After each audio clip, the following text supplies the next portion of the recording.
Hey guys, I hope everyone's doing well. I'm back with another video. First things first, big thank you to Nick at Red 7 for providing the awesome t-shirt. We did a bit of a t-shirt exchange via the other Eddie Rollercore. So yeah, cheers mate, absolutely loving it, and I think it may be quite fitting for what we're going to go through in today's video. So yeah, on the last video I did, that was a bit of a teasing bell end, I should say. And yeah, I made reference to another kind of system pickup, and I think I mentioned it was from another tuber, but yeah, that other tuber was 9EG, 911 Gaming, and yeah, a few kind of trades and bits. He pinged me some stuff very kindly, and yeah, then he sent me some pictures of this, and I thought about it for all of, I don't know, probably over the weekend. I was thinking, okay, do I or don't I jump in? Because yeah, I'm kind of involved in collecting for a few other things. I've got some newish systems, with the Vectrex, and there's more Game Boy stuff I want to get stuck into. Still have my kind of year of the handheld, so this didn't sit firmly on that path. But that said, it's something that yeah I've wanted for a little while, and it was a really good price, and I jumped in. So without further ado, we'll talk about this little cover in a bit. Well, it's exciting of accessories, but we will chat about it. But yeah, what we're looking at here, and I'll try and do some close-ups as we go through the video. But yeah, first things first, we've got a consoleized NEO GEO MVS with the kind of the two-cart version of it. So yeah, 9EG was looking to move it on. It wasn't getting much use, and yeah, I thought I'd jump on it. The NEO GEO, growing up, good old Southend arcades, I've talked about a few times. There was a lot of Neo Geo games there, like the Metal Slugs, the King of Fighters, yeah, Fatal Furies, mainly fighting games. Well, there are probably a couple of football ones as well, and golf, I should say. And we'll come on to that in a second. So something I've got quite a bit of nostalgia for. Something I haven't really looked at because of other distractions, other kind of priorities, costs. Let's be honest, it's a bit of a Neo Geo is a bit of a pricey one to get stuck into. But that said, the MVS, which I'm just learning, so I'm a bit of a novice at the moment. But basically, the MVS board was the one that was used in the arcades, and then you've got the AES, I think the Advanced Entertainment System. Which was the kind of the home console version, and the games themselves are identical. The carts are different. This is kind of the arcade one. The carts are a bit more rough and ready. They're slightly bigger than the AES versions. You haven't got the nice kind of stickers or art on them. Some of the stuff you get with it is lacking, mainly because the carts would have been stuck in the machine. And there would have been stickers on the front of the arcade, really, to if it was going to show you any controls, they'd be displayed that way. But a few years on, this is it's probably the more economical way to get stuck into Neo Geo. The MVS carts are cheaper, and I don't know if that is because quite a lot of them, they don't have all the kind of the peripherals. They don't look as collectible. So if you're kind of more on the collector fence, opposed to the gaming fence, then perhaps that's more of a desired option. Maybe volume wise as well. I'm assuming there was probably more carts that went round for the MVS. But yeah, for various reasons, the carts on the whole are considerably cheaper. So that was a good draw. This one is like I think I mentioned, it's the two cart version. So I think you can get there's a single cart, there's a 2, maybe 4 and 6, and it basically allowed the arcade operator, as opposed to having to completely change the innards of the machine, and probably a costly and a bit of a disruptive kind of basis, a bit of a pain in the ass. They could obviously just plug in multiple, hence the MVS name, multiple carts within that cab, and they could just kind of swap stuff through. So what's happened with this one is someone's consoleized it, so they've taken the board that would have gone into the arcade, and I think at the front there's kind of like jammer connections, and just made it something that's kind of presentable for the home. You know, and how they've done that. You know, at the back, you can see we've got kind of A/B connections there. So that's just I'm plugging that into SCART on my TV. I think for digital there's a separate kind of audio piece there. So there's a splitter on the SCART that comes out, and there's an extra kind of headphone audio jack on the side. You've got some buttons here which allow you really to go back to the kind of the UniBIOS, kind of reset it, and then you've got obviously the on-off switch, and then you've got the connections there for your pads, and that pretty much is it. There's some dips. I haven't played around with them. There's some dip switches on the side. Which again, if I can remember, I'll zoom in on them, but yeah, they allow you to kind of play, I guess, with the difficulty. You know, settings, and I think a few maybe language variants, a few other bits, but I haven't got stuck into that, so I may be quoting a whole load of rubbish, but I think that's what they do. But it has got its own kind of operating system. It's got its UniBIOS, so through these buttons, and I think you can do some funky stuff through the controller as well. You're able to get back into the settings and kind of mimic on a software level some of the bits that the dip switches would do on a on a kind of hardware level. So for a few games, I have gone in, played around with the difficulty. On some of them, I got the difficulty was fairly high.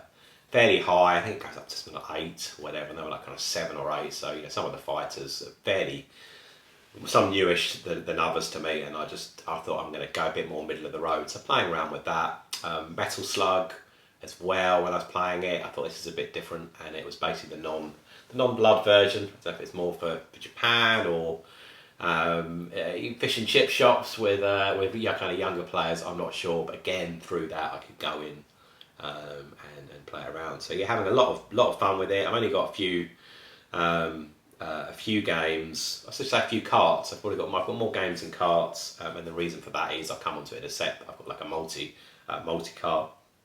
Got a couple of big controllers, control pads or sticks, I should say, and I'm kind of going for the games which are obviously more kind of nominal value that I've got some nostalgia for, and literally it's kind of broader eBay tactic, just by liking a lot of NEO GEO MVS items on eBay and just leaving them there. Then more often than not you start to get offers in from sellers with discounts, and it's kind of for the ones I'm really interested in, it's kind of my foot in the door to kind of negotiate to get a good old deal. So I did get, I think it was last night, like Football Frenzy was there. I think it was about like kind of 50 quid, and in the end knocked it down to like 30, including P&P, just like cart only. But yeah, I thought it's not too shabby. And obviously if you want to go the cheapest way, then emulate, you can buy Switch. There's a few, I think I've kind of downloads. I know there's the Neo Geo Pocket Color. You can buy the the game for that. But even like other normal Neo Geo games that would play on this, you can get in other ways. But for someone like me who a lot of the time where possible, I try and get stuck into the the real kind of hardware and the stuff that doesn't save any space whatsoever, then this is kind of more my cup of tea. But yeah, each to their own, obviously. C'est la vie. That's how it kind of works out. So this is the piece. I will do a separate vid as I gather a few more carts up. I'll do those, and if I do, probably roll them into pickups. I say pickups. It's kind of, I did one came out last week, but going forward with Christmas and stuff, it's kind of slowing down a little bit. But if there's some Neo Geo stuff, maybe it's a pickup that's just dedicated to Neo Geo. But the things I will cover off, because again, kind of these came from 90G. But yeah, got kind of a multi-game cart, so 161 games in the one cart, which kind of sits in there. If it sits in there with another game, I don't know if it does it in order, but it kind of, for whatever reason, with this one maybe it's a bit of a funky cart, it doesn't allow you to kind of swap between the games as easy as it would with two normal cards. But a heck of a lot of games. Some missing on there for me. One of the big draws of this was to play and get like Shock Troopers, and unfortunately it's one of the few that isn't on here. So kind of looking for that elsewhere. Maybe that may pop up in another pickups video. We'll see. But this is really good. I mean, great value for money. Again, and I think if you want to, I did get a cracking deal on all this stuff kind of combined. But I think this alone is probably about, if you were to get it off eBay, about 80 quid. But when you divide it into the number of games, you're talking 50p a game, 160 or thereabouts. So it is a good, way. I guess it's kind of the EverDrive kind of equivalent. But albeit with this, I think it is more kind of solid state. So it is kind of instant on. It's not like it's kind of transferring the ROM and then kind of loading it up. It's just bang. It's straight into the menu. You pick your game, bang, it's straight into the game. So there's something about this versus the I think it's like an EverDrive equivalent for the Neo Geo. I guess both are pretty decent ways of playing the games. In the past, I've considered like getting the Neo Geo CD, but again, there's costs. I may be talking complete BS, but more like likely to have over time. It's just not CD kind of rot, but degradation of the discs. They're a bit more fragile. With these, if you open it up, you can actually retract, pull in the boards to make them a bit more secure. And also, I think the loading times as well. The CD can be a bit of a draw. But yeah, this is blooming awesome, and it's got a lot of games on there. And yeah, talking about other peripherals, I haven't got like the sticks with me, but I think most people are kind of familiar with what they look like, fairly kind of chunky and cool. But because I am playing it on the telly, and there's a bit of a distance between the telly and the sofa, the control stick cables were so. But I've got one of these off. I think it was eBay. In fact, I got like two for like 15 quid. It was one of those. Choose your quantity and get a bit of economies of scale. But yeah, two kind of extension leads, which are like perfect. They work really well. Obviously whack that into there, whack the control stick into that, and it just avoids me kind of crunching forward, having to sit in the floor like I perhaps did back in the day in front of my little Iowa 14-inch telly, playing a bit of Master System.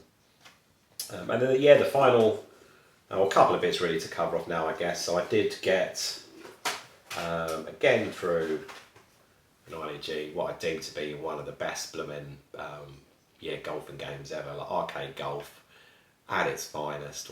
Just a bloody superb game. I'm guessing again most of you probably played this, but it's just very, very, very simple. It's got that kind of Neo Geo art style.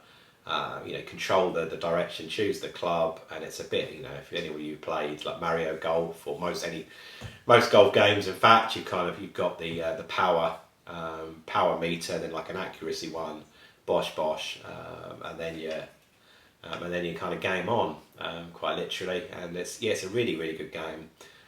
Conscious of, not that I live in a pit of dust, but just want to kind of safeguard these. So I did find some games already come with shock boxes, which obviously kind of store the game. But I did find quite a cool guy.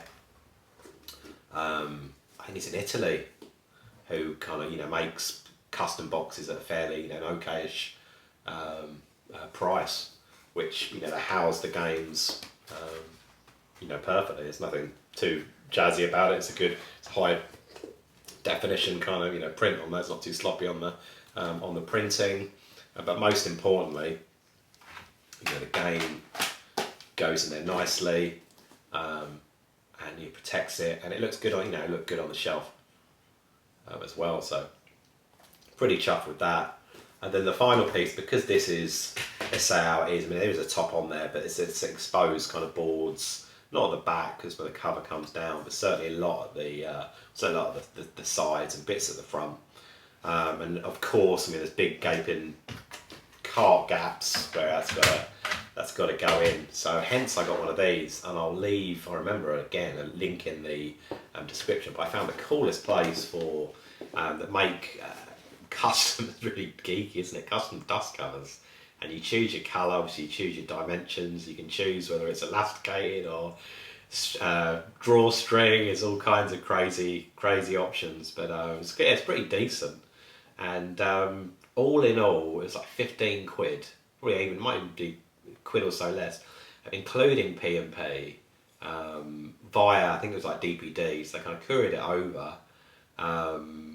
Really cool. So I was blown away with it, and I might use them for other stuff. But this is perfect. So when I'm like probably slightly too big, but it's better than being too cramped on it. But yeah, so I've got it on the corner. It's the side of the telly, and this sits over the top of it. What a geek I am. And that's it really. So yeah, I will follow up with some vids, pick up vids as I gather some more games. Absolutely chuffed to get stuck into this. Big thanks to NEO. Big thanks to Nick, Red 7. Go and check out both those channels, and I'll be back very soon. Take care of yourselves. All the best, and cheers.